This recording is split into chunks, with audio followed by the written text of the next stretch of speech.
जी नमस्कार। नमस्कार सर। क्या नाम है जी आपका? मुनीता कुमारी। बहन जी कहाँ से आए आप? हम रांची झारखंड गांव पुंदाक। बहन जी संत रामपाल जी महाराज जी से जुड़ने से पहले क्या भक्ति साधना करते थे? संत रामपाल जी महाराज से जुड़ने से पहले देवी देवताओं की भक्ति करते थे। उसके बाद जय गुरुदेव पंथ में जुड़े। जय गुरुदेव पंथ में जुड़े 10 साल तक रहे जय गुरुदेव पंथ में। उसमें कोई भी लाभ नहीं मिलने लगा। उसके बाद इतना तीर्थ व्रत किए फिर भी कुछ भी लाभ नहीं मिला। किस प्रकार का लाभ आप चाह रहे थे जय गुरुदेव पंथ से? घर में भी शांति चाहिए, सब कुछ लाभ चाहिए। जैसे शरीर में भी दर्द होता था वो भी नहीं मिल रहा था। घर में भी लड़ाई उड़ाई होता था। घर में ड्रिंक सब करते थे। फिर माँ बेटे यानी कि पिताजी भी लड़ाई करते थे, भैया से भी लड़ाई होता था। बहुत घर में अशांति था, कोई ठीक नहीं था। देखिए बहन जी, आप 10 साल से जय गुरुदेव पंथ से जुड़े हुए थे। आपने और भी बहुत सारी पूजाएं की है। जैसे कि आपने बताया कि आप झारखंड से बिलोंग करते हैं और संत रामपाल जी महाराज जी हरियाणा से हैं। झारखंड से इतनी दूर हरियाणा में संत रामपाल जी महाराज जी के बारे में आपको कैसे पता चला? हम लोग टीवी चैनल खोले, मेरा भैया एक दिन टीवी चैनल खोले। उस चैनल में संत रामपाल जी महाराज का सत्संग आया।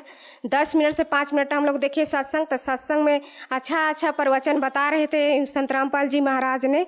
तो उस सत्संग को देखते देखते हम लोग को मन आकर्षित होने लगा। उसके बाद पता भी नहीं था कि चैनल के कौन चैनल में देता है कह के।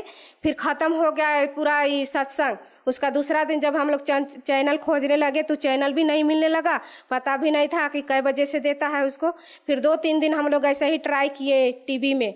फिर एक दिन अचानक आ गए तो उस टाइम को हम लोग लिख लिए कि 7:30 बजे से चालू होता है।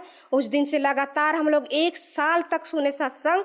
पहले जय गुरुदेव में थे तो ज्ञान उतना नहीं ना था, इसलिए फिर 1 साल तक हम लोग सत्संग सुने। और मन में भी परमात्मा का खिलाफ होने लगा कि इतना हम लोग का गुरुजी इतना दिन से दे रहे हैं और कम दिन से दे रहे हैं, ये सब सही नहीं बता रहे हैं कह के संत रामपाल जी महाराज को भला बुरा बोल दिए, माफ़ करे मालिक। फिर वैसा ही में कहने लगे। फिर अचानक एकदम बहुत सत्संग ऐसे ग्रंथ सबको खोल खोल के बताने लगे। संत रामपाल जी महाराज ने कैसा ग्रंथ में क्या चीज़ दिया हुआ है, गीता को खोले, वेद को खोले, पूरा चीज़ दिखाने लगे डिटेल से। पूरा ब्रह्मांड को बताने लगे कि इसमें सही कौन भगवान रहते हैं, कहाँ कहाँ ब्रह्मा जी, कहाँ विष्णु जी, कहाँ क्या क्या है, सबको बताने लगे। उसमें समझ में आ गया। फिर उसके बाद जाके सत्संग सुनते सुनते हम लोग का दिमाग में घुस गया। फिर संत रामपाल जी महाराज का उपदेश ले लिए। आपने संत रामपाल जी महाराज जी का सत्संग आपने लगातार 1 साल तक सुना और आपने हर एक उस पहलू पर नज़र डाली जो संत रामपाल जी महाराज जी को अन्य संतों से अलग करते हैं। तो वो कौन कौन सी बातें हैं जिसे अन्य संतों व संत रामपाल जी महाराज जी को अलग करती है? संत रामपाल जी महाराज ने शास्त्र के अनुसार भक्ति बताते हैं। कोई गलत का बात बताते नहीं। और जो गुरुओं बताते हैं वो शास्त्र विरुद्ध साधना करने के लिए बताते हैं। और जो संत रामपाल जी बताते हैं वो बताते हैं कि साधना करने से ये लाभ होगा, वो लाभ होगा, सतलोक जाना है, मोक्ष की प्राप्ति होगा। और दो अन्य गुरु हैं वो लोग ये चीज़ नहीं बताते। वो लोग बोलते हैं कि कर्म किया है तो भोगना ही पड़ेगा। और संत रामपाल जी का बोलते हैं कि गुरु जब किए हो और जो गुरु किए हो और तेरा कर्म ही नहीं कटेगा तो फालतू गुरु है कह के बताते हैं संत रामपाल जी महाराज। संत रामपाल जी महाराज जी ने अपने ज्ञान में ये बताया कि भक्ति करने से पापकर्म कट जाते हैं। जब आपने संत रामपाल जी महाराज जी से नाम दीक्षा ली तो आपको क्या क्या लाभ मिले?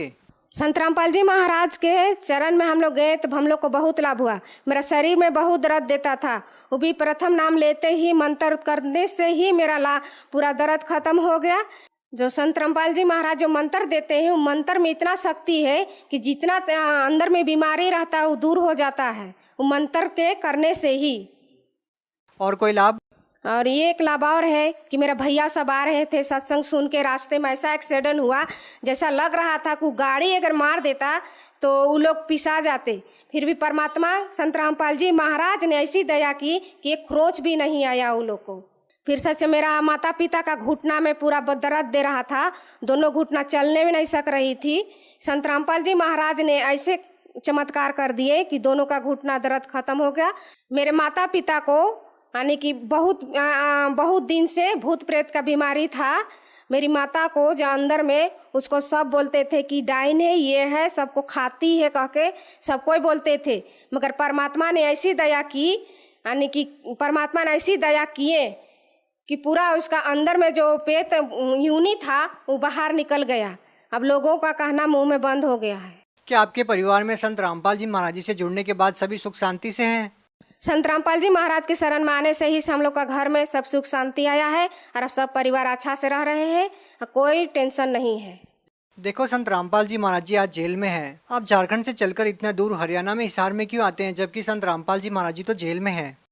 संत रामपाल जी कैसे गुरु है जो बिना कसूर का उसको जेल में डाला गया है, उसका कोई कसूर नहीं है। भगत समाज को आप क्या संदेश देना चाहते हैं? भगत समाज को संदेश तो हम नहीं दे पाएंगे, संत रामपाल जी महाराज ही संदेश दे सकते हैं। प्रार्थना कर सकते हैं कि भगत समाज जितने भी हैं माताएं बहनें संत रामपाल जी महाराज का सत्संग सुने, उसका प्रवचन सुन के और जो कहते हैं वो मंत्र लेके अपना कल्याण कराए, मोक्ष की प्राप्ति करें। जी धन्यवाद। सत साहेब सर।